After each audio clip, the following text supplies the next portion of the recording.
El camino no elegido. Dos caminos se abrían en un bosque amarillo, y triste por no poder caminar por los dos, y por ser un viajero tan solo, un largo rato me detuve y puse la vista en uno de ellos, hasta donde al torcer se perdía en la maleza. Después pasé al siguiente, tan bueno como el otro, posiblemente la elección más adecuada, pues lo cubría la hierba y pedía ser usado. Aunque hasta ahí lo mismo a cada uno, los había gastado el pasar de la gente. Y ambos por igual los cubría esa mañana, una capa de hojas que nadie había pisado. El primero dejé mejor para otro día. Aunque tal y como un paso aventura el siguiente, dudé si alguna vez volvería a aquel lugar. Seguramente esto lo diré entre suspiros, en algún momento, dentro de años y años. Dos caminos se abrían en un bosque y escogí el menos transitado de ambos, y eso supuso toda la diferencia. Poema de Robert Frost. Estaba sentado en su silla de mando, mirando fijamente el suelo de su oficina. Esta no era la primera misión del general Yol, y aún así su mirada parecía mostrar angustia, y un ojo ignorante eso asumiría. Sin embargo, no era así. No era angustia, era pereza lo que el general sentía. Aún quedaban 9 mundos más que explorar antes de acabar su expedición y volver a casa, en el planeta Gondia, el planeta original del Imperio, donde le esperaba su hogar con sus 2 hijos. Solo el proceso podía tomar otros 3 años de su vida y lo único que le causaba era pereza al imaginarlo. Esta es la actitud de un general de élite del Imperio Hortloniano, el conquistador y dueño de toda la galaxia, primera especie en descifrar los enigmas del viaje interestelar, con sus letales armas de destrucción y muerte instantánea.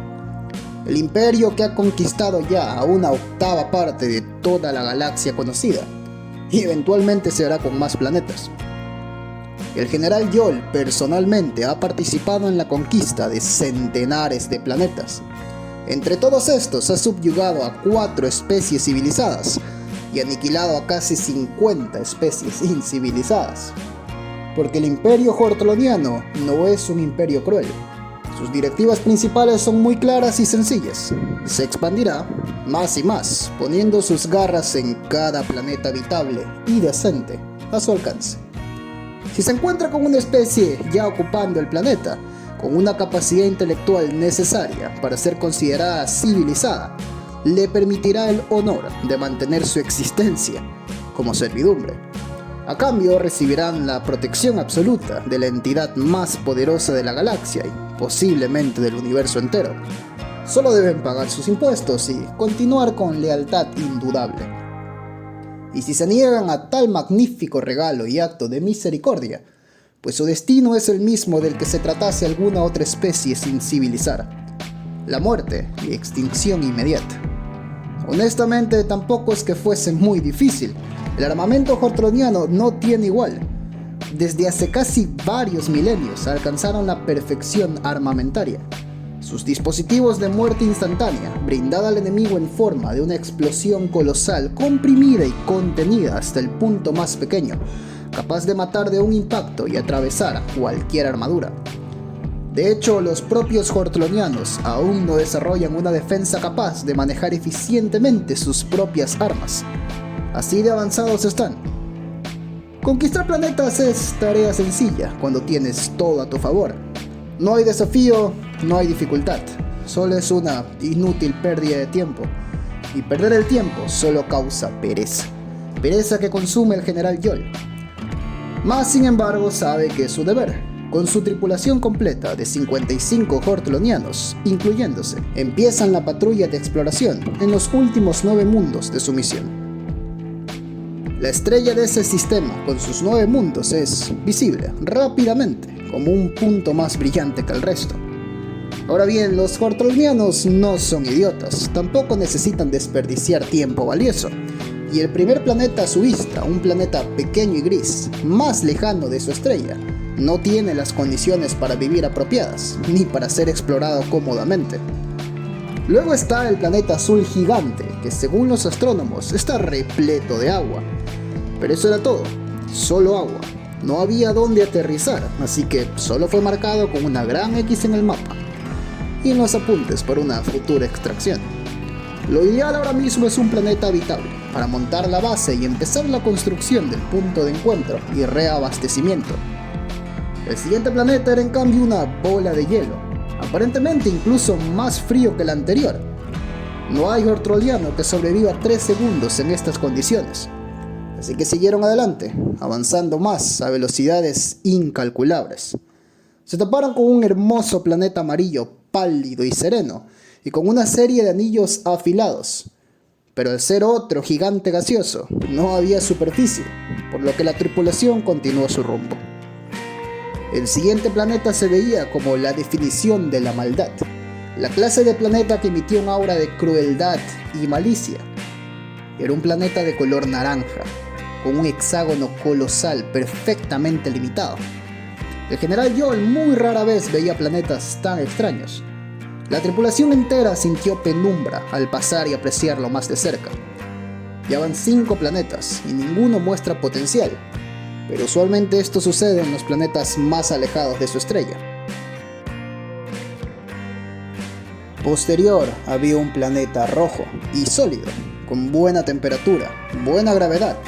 No tiene oxígeno y está desprotegido del impacto solar, pero esos son detalles insignificantes. Después de todo, a solo 4 sistemas estelares, hay un planeta con oxígeno suficiente para rellenar los contenedores de la nave. Son 2 días de ida, 2 días de regreso y un día entero usándose en el proceso de llenar oxígeno. En total, son solo 5 días, y actualmente aún tienen oxígeno suficiente para 130 días más. De hecho, es más que suficiente para hacer un viaje de regreso a la base principal en Gondia, por lo que este es un excelente planeta para iniciar operaciones. Más sin embargo, como decía el filósofo hortloniano Raptunio, la mejor oportunidad no es la que se te presenta de frente, sino la que se esconde de ti. El general Yol le ordena a su tripulación continuar más adelante, darle una vuelta a los 3 planetas restantes, solo por si hubiese algún planeta mejor, cosa que ya todos saben es un desperdicio de tiempo. Usualmente solo hay un planeta en cada sistema solar con un apropiado equilibrio de habitabilidad. Los planetas más adelante muy probablemente sean solo bolas de fuego al estar tan cerca del Sol. Pero en sí es solo un paseo de unos minutos, ir y revisarlos, así que la nave avanza alejándose del planeta rojo paradisíaco. En unos segundos de lenta marcha, si se le puede decir lenta, se observa delante un pequeño planeta azul. A simple vista pareciese que está compuesto de solo agua también, pero se observan masas de superficie rodeadas por sus océanos, polos de hielo blanco y lo más sorprendente de todo, nubes. Sus análisis y cálculos demuestran además que posee una atmósfera protectiva excelente y que cuenta con un aire de más del 20% de oxígeno puro. Esto es incluso más que en su propio planeta Gondia. Incrédulos, la tripulación se dirige nuevamente al general Yol. Este planeta es excelente para albergar vida, dice el delegado hortloniano, sin despegar la mirada de la hermosa perla azulada frente a ellos. Pero el general Yol corta su felicidad de golpe al levantarse súbitamente, casi emocionado, y el silencio de una tripulación que acaba de ver a uno de los mejores conquistadores hortlonianos ponerse serio es roto con las palabras frías y cortantes de este. Preparen las armas. Un planeta tan perfecto debe albergar especies extragondianas. Inmediatamente, la tripulación asumió posiciones, seguida del pequeño hortloniano, haciendo análisis en su papel tapiz portátil.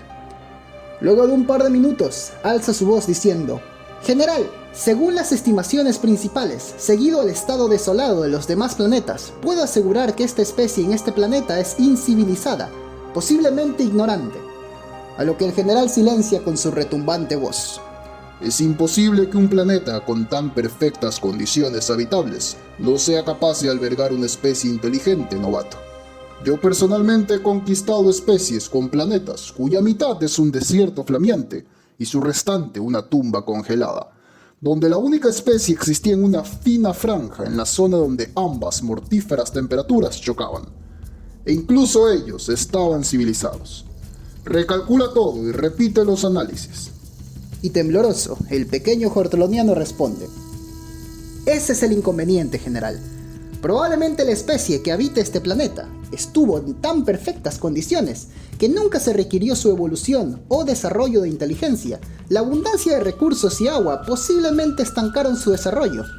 Si es que hay civilizaciones formadas, no son más que lanzarrocas. Es decir, mírenlos, tienen un planeta excelente como vecinos y ni siquiera han empezado su colonización.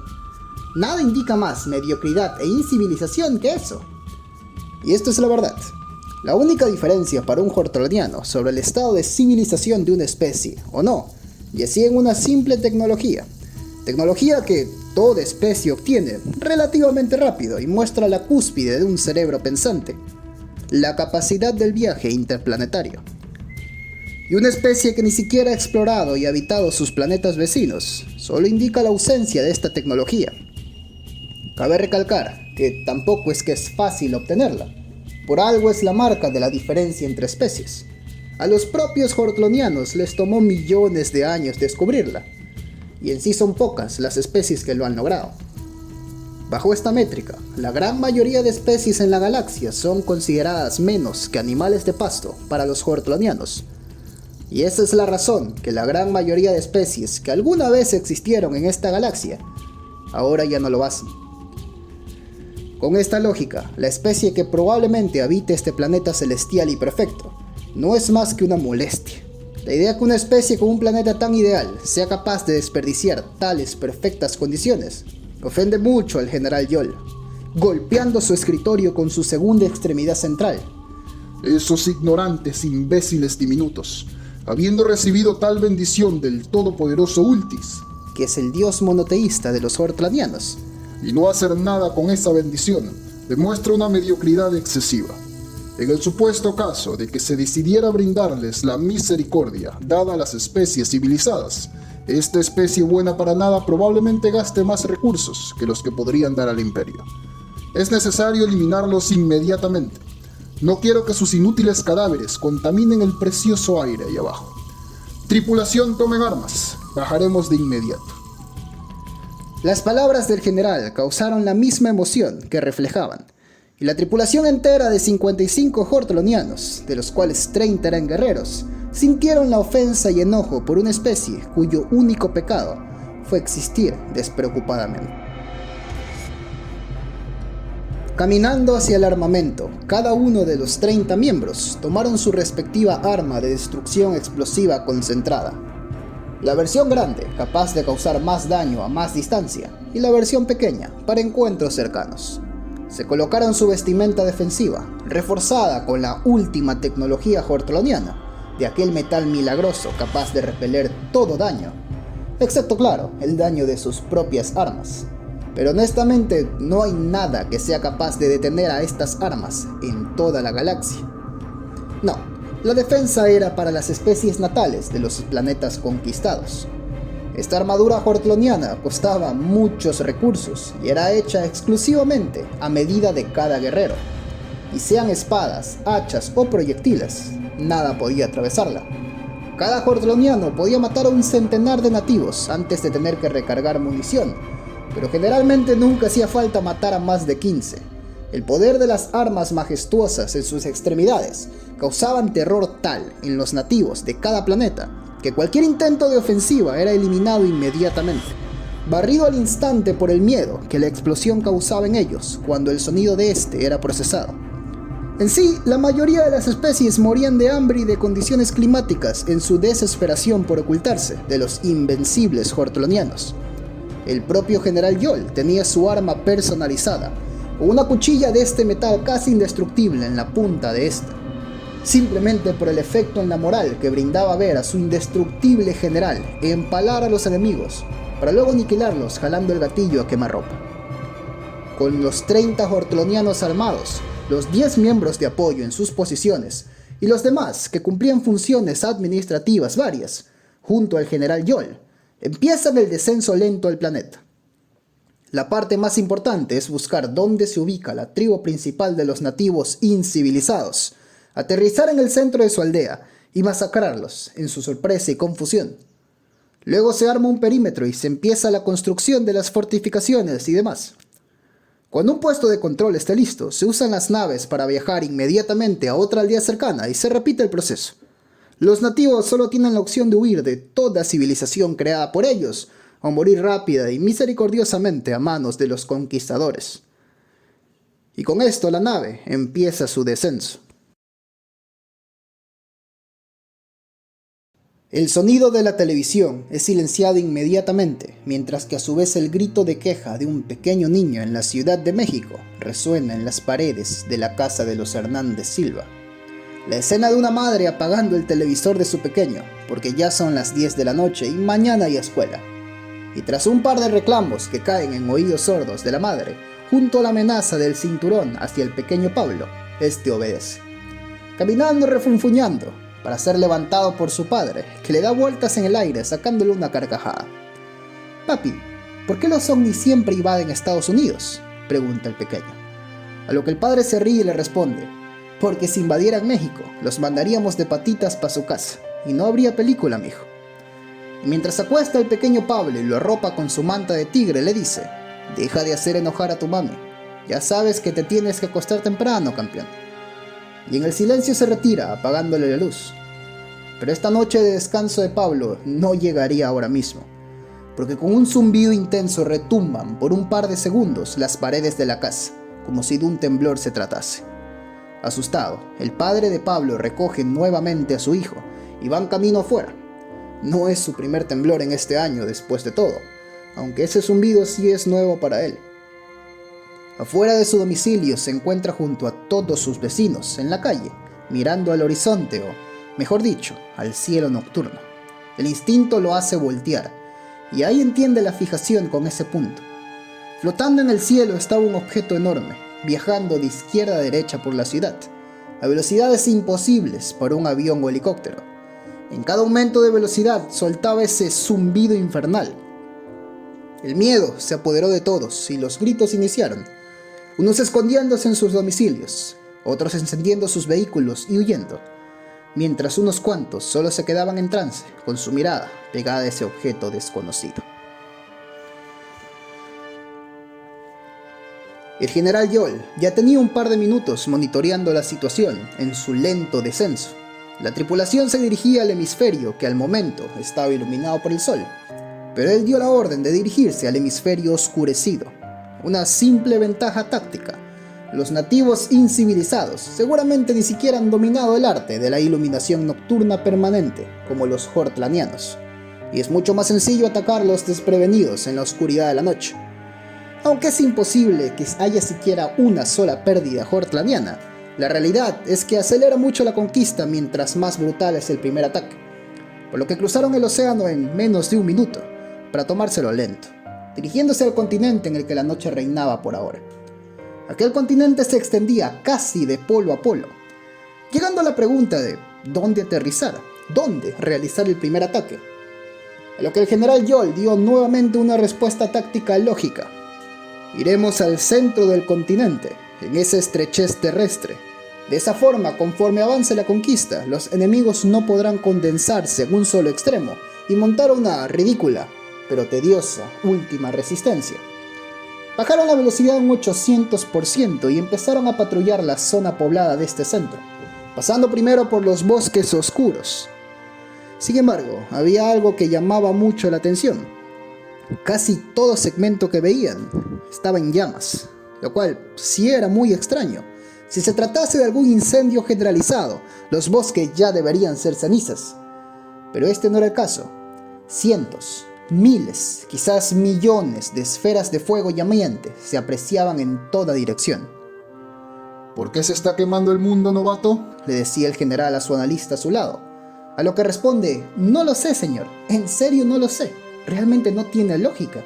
La atmósfera y las condiciones no dan para tal fenómeno. Mientras seguían volando muy por encima del terreno. Esto no es correcto. No es normal que tanto terreno se encuentre en llamas, por lo que el general, como dueño de la última palabra y autoridad absoluta de esta nave, ordena bajar, acercarse a las llamas para verlas de cerca, declarando en voz alta su teoría. Deduzco que la especie de este planeta está en el clímax de una gran guerra interna, y todo este infierno es producto del lado derrotado. por lo que debemos aterrizar en esta zona. Será más sencillo y sigue siendo un punto estratégico. Descendamos y busquemos un punto de aterrizaje libre de las llamas. La nave desciende mostrando más de cerca el terreno. Los dispositivos para observar grandes distancias capaces de encajar en uno de los ojos de los ortradianos, recién inventados hace un par de siglos, permiten acercar la visión, demostrando que el general tenía razón. Efectivamente, todas las llamas estaban junto a las viviendas de esta especie nativa, y mientras vuelan sobre la zona buscando un espacio donde las llamas no estén, el pequeño horteloniano dice en voz baja: «Demasiado extraño». ¿Qué sucede, novato?, le pregunta el general. «Señor, estas llamas no actúan con normalidad. El fuego no se mueve, no se propaga, está estático. De hecho, la mayoría de las llamas están en puntos altos, iluminando demasiado a su alrededor, mas no queman nada a su alcance. No lo comprendo. No creo que estas sean llamas. De hecho, pienso que son lámparas para iluminar la...». Lámparas. Escucha lo que dices, novato. Una especie tan poco desarrollada no es capaz de crear nuestras lámparas. Además, estás insinuando que todas y cada una de las luces que hemos visto hasta aquí son realmente lámparas para iluminar ciudades. Estamos hablando entonces de millones de viviendas. Ni siquiera la maravillosa Gondia tiene tantas viviendas. Dejen de darse ideas locas y acabemos con esto rápidamente. Este es el problema cuando te falta experiencia, novato. Quédate en la nave y presta atención. Tripulación, bajamos aquí mismo. Y tras darse un par de vueltas alrededor de este asentamiento, empiezan su descenso a tocar tierra, libre de las viviendas nativas que molestosamente han colocado tan cercana una de otra. Los 31, con el general, se acercan a la compuerta principal. Dos de los miembros de apoyo colocan sus extremidades en las palancas para que se abran las puertas a la orden del general, que actualmente se encuentra viendo a su tripulación de 30 hombres. Ya sabemos lo que eso significa. Es hora del discurso motivador de siempre. Ortradianos, es hora de iniciar una vez más el derramamiento de sangre para el Imperio. Yo sé que probablemente piensen que lo que van a hacer a continuación es injusto para los pobres nativos. Pero les recuerdo una vez más, estos seres no están ni siquiera una millonésima de desarrollados que nuestro Imperio. Su cerebro es incapaz de conocer emociones como nosotros. Su extinción vendría tarde o temprano, así que consideren un acto de misericordia que sea instantánea con nuestras armas y cerebro. Eliminen tanto sean posibles ahora para disminuir su sufrimiento, y recuerden que están formando un puente para que este mundo tan perfecto al fin albergue una vida que valga la pena, vida pensante y vida misericordiosa, la única vida merecedora de unir a la galaxia, la vida ortradiana. Y sin más pérdida de tiempo, mirad al frente y demuestren por qué somos la élite del Imperio. Dicho esto, mostrando a su espalda a su platón y su mirada a la compuerta, alzó su segunda extremidad central y dio la orden. Abran la compuerta. Las llamadas a la estación de policía esa noche llegaban sin parar. Las primeras 3 que hablaban de avistamientos ovnis fueron descartadas como bromas. Las siguientes 66 fueron tomadas con terror. Se solicitó a toda la fuerza policíaca activa al momento en la zona, pero la nave se movía tan rápido que no era realmente posible establecer un perímetro. Eso claro, hasta que repentinamente cesó y empezó a bajar lentamente. La policía formó un pequeño perímetro con todos los miembros cercanos, pero estaban tan esparcidos que en el momento solo habían 3 patrullas y 2 motos, con 12 policías parados frente a la nave estacionaria en el pavimento. Sudor frío, miedo, no miedo, pavor total era la única emoción que procesaba el cerebro de Jason Ramírez, policía de ya 4 años en servicio. Claramente no era el único con esa sensación. ¿Qué debería hacer? Ni siquiera tenía órdenes claras. Simplemente le dijeron, ve allá. Y allá estaba, frente a frente, con una nave alienígena en el centro de todo lo que la Ciudad de México pudo montar como bienvenida. Y también como resistencia. Unos míseros 12 policías. Ahora que lo piensa, este perímetro tampoco es que sea de mucha ayuda. Pero ahí está, por lo menos para las fotos que eventualmente saldrán. El hecho de que la ciudad siga intacta demuestra que son seres amigables, pensaba él, y ese pensamiento lo calmaba. pero su cuerpo se estremeció cuando de la nave se abrió una de sus paredes metálicas, formando una rampa de la que empezaron a marchar seres bizarros. Su piel se veía metálica y robusta, contaban con 2 brazos y 2 piernas, pero sus brazos salían de su torso, dividiéndose uno inclinado a la izquierda y otro a la derecha. Y tal como pensaba, realmente marchaban, al ritmo y sonido característico de una marcha militar. Todos con un dispositivo alargado en forma de tubo en sus brazos. En total, eran como 50 y al frente de ellos había un alienígena similar, pero un poco más grande, y que en su dispositivo contaba con un fragmento metálico en la punta. Su formación era compacta y geométrica, y se detuvieron en el pavimento en silencio. Jason, lastimosamente, recibió la orden inmediata de hacer contacto. Instrucciones claras: ir ahí sin armas y sin mostrar hostilidad. Orden que Jason deseaba poder desobedecer, pero honestamente, si estos seres fueran hostiles, él ya estaría muerto, probablemente vaporizado. Así que se tragó su miedo y se llenó de optimismo. Guardó su arma y se acercó lentamente. Brazos firmes, caminaba. Cada paso se sentía eterno. Izquierda, derecha, hasta que estuvo a distancia de conversación. Los seres solo lo observaban en silencio atentamente. Jason, con su instinto mexicano, hizo lo primero que se le ocurrió y levantó su mano derecha, mostrando un saludo característico, agitando su mano de lado a lado. Acción que, sorprendentemente, provocó la misma reacción al segundo, del que se pensaría era el líder alienígena, que también levantó su brazo superior al aire. Esta reacción llenó de alegría y alivio a Jason. Claramente era un saludo. Probablemente el gesto de saludar es universal. Y con esta felicidad, Jason vocalizó las palabras: ¡Saludos, visitantes!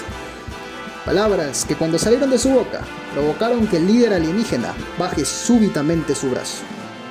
Y durante un segundo que parecía eterno, Jason estaba intrigado. Quizá en su idioma las palabras que dijo son un insulto. O eso es lo que alcanzó a pensar, cuando su mirada registró que detrás del líder alienígena le estaban apuntando los demás con sus dispositivos. Y su cerebro escuchó una explosión, un boom intenso, seguido de un dolor intenso en su estómago, por un impacto que lo puso de rodillas. Desconcertado alzó la mirada, solo para escuchar otro boom, y el mundo se apagó para Jason, eternamente. 2 disparos para una muerte es una desgracia. El general se encargará de regañar fuertemente a aquel soldado que no apuntó a la cabeza en ese primer disparo. Ambos cortonianos que dispararon se desplazaron inmediatamente al final de la formación, siendo reemplazados por lo que iban detrás de él, tal y como el entrenamiento dictaba. Es muy inusual la acción de esta especie. Enviaron a su líder de frente, sin armas, a intentar hablar en su primitivo dialecto, que fue eliminado y ningún otro viene a atacar. Probablemente es una especie que ni siquiera ha manejado apropiadamente el conflicto, y ahora que fue eliminado el líder, el resto de la población muy probablemente huirá. Aquí es que se debe aprovechar y matar a la mayoría que puedan, por lo que Joel levanta su brazo y está dispuesto a dar la orden cuando escucha una serie de explosiones. Esto es inaudito. Ningún australiano que se respete dispara sin ser ordenado. Se voltea gritando ¡basta! Y lo que ve es algo que no puede procesar, o mejor dicho, no quiere procesar. Frente a él hay 4 soldados en el suelo, sangre ortlaniana fluyendo de sus cuerpos que se quejan de dolor. El general Joel está impactado, pero no por nada es la élite, y su cerebro reacciona inmediatamente, ordenando la retirada a la nave. Sabe bien a qué se enfrentan. La única explicación, de hecho, es que esta especie ya fue conquistada por otro grupo de ortlanianos, un grupo rebelde y hostil que tendieron esta trampa en este planeta perfecto y ellos cayeron de redondo. Subiendo a la nave ordena cerrar las puertas y mientras se cierran observa cómo al menos 10 de sus mejores soldados están ahora perdidos, desangrándose en el suelo, mientras escuchan los impactos en la nave de los proyectiles enemigos. Pero no tiene lógica, la cantidad de proyectiles disparados es demasiada. Esto es como si se enfrentaran una armada planetaria ortlaniana entera. Cientos de armas deben estar apuntándolos ahora mismo, disparando una a la vez, en perfecto orden, mientras las demás recargan. El general corre a la estación de comando, donde le ordena a su asistente sacarlos de ahí inmediatamente. Están superados en número, pero todo ortlaniano sabe que no hay forma de combatir en el espacio. Por más fuertes que sean sus armas, jamás alcanzarán la velocidad de sus naves. Los enemigos cometieron un terrible error en dejarlos vivos. Ahora han cavado su tumba. Irán directamente a Gondia, donde les informarán a todos de la ubicación de su base y caerán inmediatamente cuando traigan al ejército completo. Pero esta línea de pensamiento cae corta cuando escucha claramente un sonido inusual. Tiene la misma intensidad sonora que sus armas, pero suena como algo raspándose, como una sierra. Inmediatamente percibe los impactos en la nave, como si de una lluvia potente impactando metal. ¿Qué demonios es esto? Joel observa cómo su nave se llena de agujeros. Por instinto se lanza al suelo, incrédulo, viendo que su asistente lo sigue torpemente. ¿Qué haces, novato? Te dije que nos... Su voz se reduce al ver frente a frente al pequeño ortlaniano novato con un agujero en su cráneo y en su cara. Está muerto. Se escuchan golpes fuertes provenientes de la puerta principal, seguidos de gritos y una multitud de pasos en su dirección. Y el general se sienta en el frío y metálico piso. Toma su arma y apunta al corredor. Si morirá aquí, se llevará al menos un enemigo. Quizá, si tiene suerte, matará a un ortlaniano rebelde con su arma larga y cambiará lo suficientemente rápido a su arma pequeña para matar a otro. Pero no es un ortlaniano lo que aparece frente a él. Es un nativo, vestido con un traje verdoso y un dispositivo negro desconocido, similar a su arma. Joel dispara inmediatamente, dando un impacto directo a su cráneo. Excelente disparo, digno de un ortlaniano de élite. Y en un instante lanza su arma al suelo, desenfundando inmediatamente su arma secundaria, apuntando nuevamente al corredor, por si aparece su segunda y última víctima. Pero sus ojos no ven un enemigo muerto. Ven un enemigo que recibió claramente el impacto de su arma y se acerca hacia él apuntándolo, hablando en un idioma desconocido. Joel está completamente seguro que su tiro impactó. De hecho, ve la marca en el casco enemigo. Pero sin embargo aquí está, vivo, acercándose. Es imposible. ¿Existe entonces en este planeta un material capaz de resistir las armas ortlanianas? Y lo usan en sus cascos para proteger sus cráneos. Pero entonces no queda de otra que atacar sus otros puntos vitales. Su torso, protegido por cuero y lo que parece ser solo tela. Joel dispara su arma secundaria y relaja sus hombros. Al menos se llevó a uno. Pero una vez más, sus fantasías no son realizadas. Escucha una vez más ese sonido de sierra o lluvia, seguido de impactos múltiples en el piso junto a él. Su cerebro ni siquiera puede contar la cantidad de impactos que hubo en menos de un segundo. El suelo está lleno de agujeros y su enemigo sigue intacto. Pero Joel sigue vivo. Este ser no está aquí para matarlo. Joel acepta su derrota absoluta y levanta sus brazos, igualando el gesto del nativo líder de hace unos minutos. Posteriormente es rodeado de más y más soldados enemigos, capturado y aprisionado. Sabe que su muerte se aproxima, pero al menos quisiera ver a los líderes enemigos, los que domesticaron a esta raza nativa y le enseñaron tanto, además de confiarle sus armas. Quiere ver a los ortlanianos responsables de su derrota, por lo que coopera en su captura.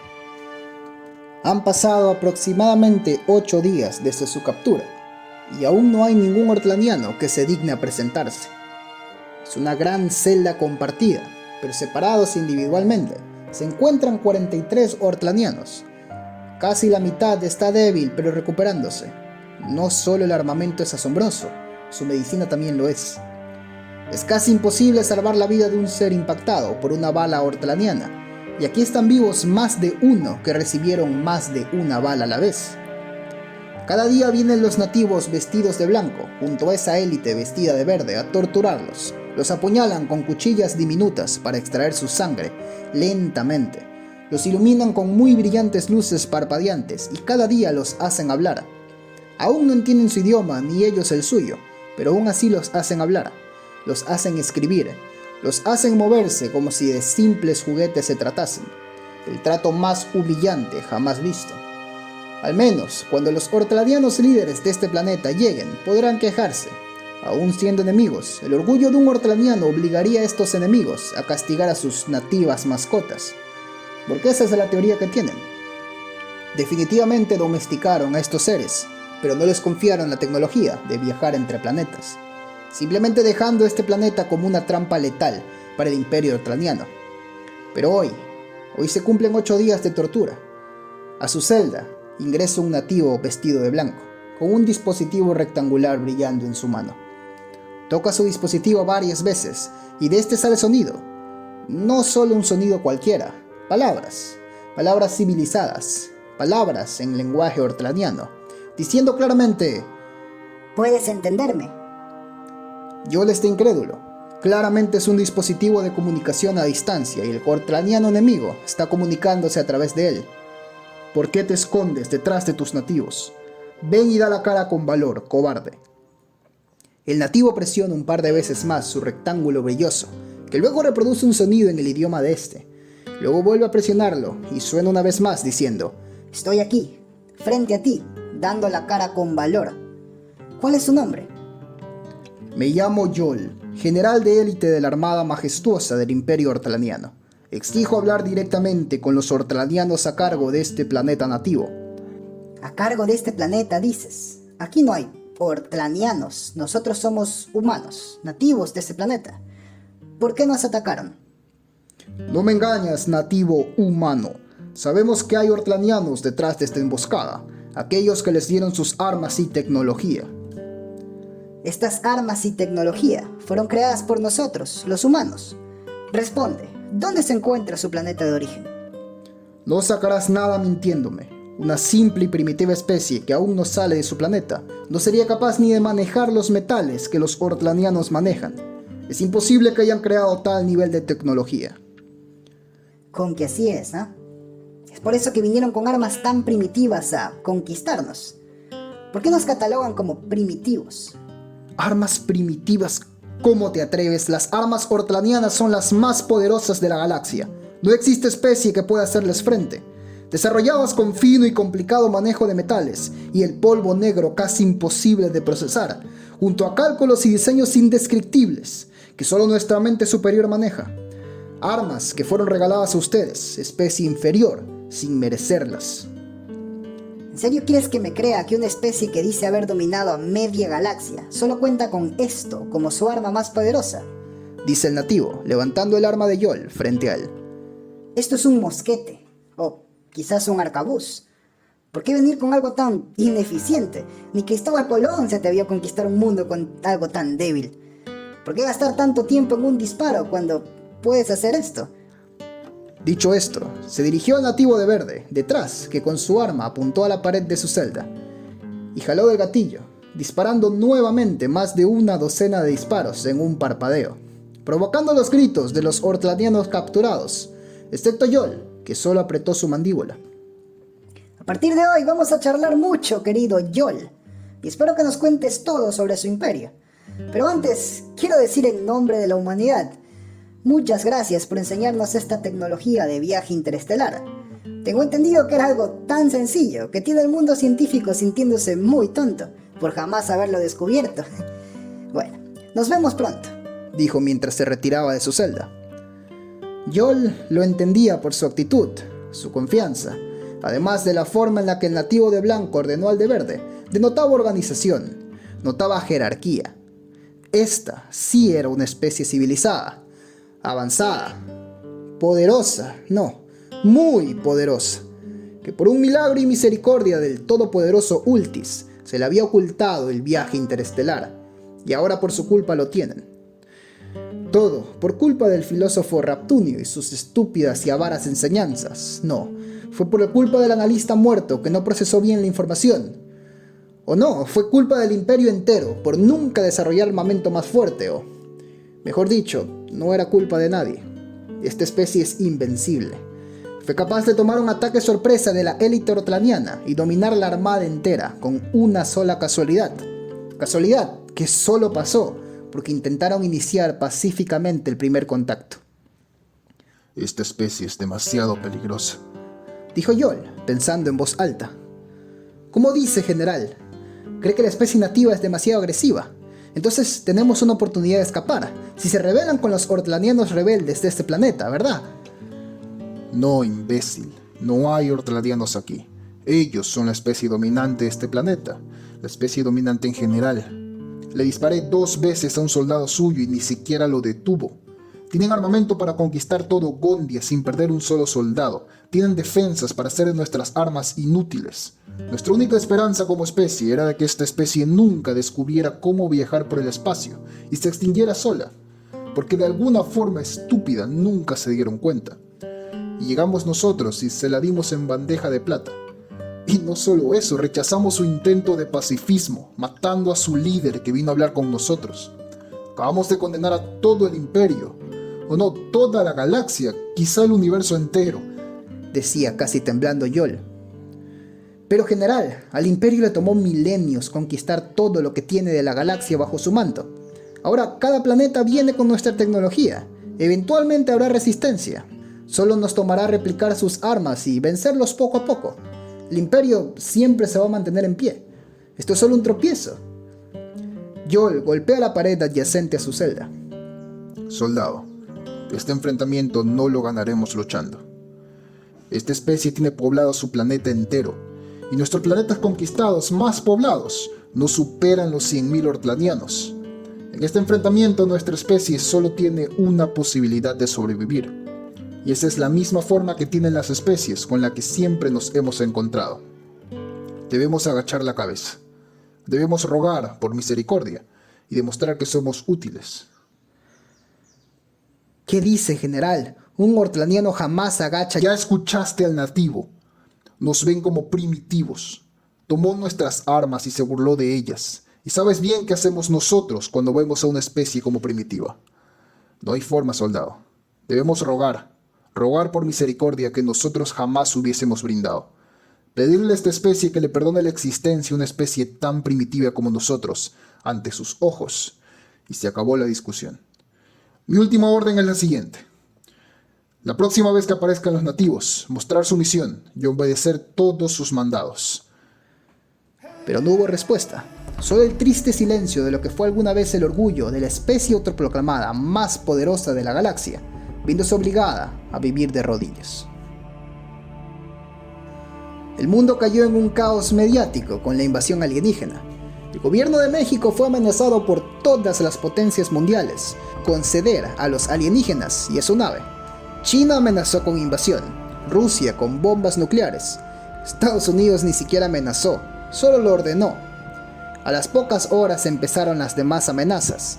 Si se lo das a Rusia, te aniquilamos. Si se lo das a China, te bombardeamos, etcétera, etcétera. Como un hermano menor que tiene un tesoro, que está en medio de 3 hermanos mayores abusivos. Pero en este tiempo, los científicos mexicanos descubrieron los secretos del viaje interestelar. Resulta que fue algo tan estúpidamente sencillo. Probablemente es algo que hubiese sido descubierto en la edad antigua. Probablemente en los inicios de esta edad antigua. De hecho, tiene muchísima relación con las pirámides, así que estaban cerca de descifrarlo. Pero por algún motivo nunca sucedió. El gobierno mexicano, viendo que no tenía escapatoria más que la aniquilación, decidió hacer una locura y le entregó esta tecnología a todo el mundo, junto con el reporte detallado y las imágenes del evento. Realmente no se necesita ningún material alienígena ni extraño. De hecho, todo país podría hacerlo. Y eso fue lo que sucedió. A los pocos días tenías a Elon Musk subiendo selfies desde Marte, empresas chinas minando asteroides a millones de kilómetros de distancia, y Estados Unidos explorando Próxima Centauri. La mayor motivación para el conflicto son los recursos, pero ahora todos tenían acceso a una infinita cantidad de cualquier recurso. Las tensiones bajaron, los conflictos bajaron y la humanidad se unió en relativa paz.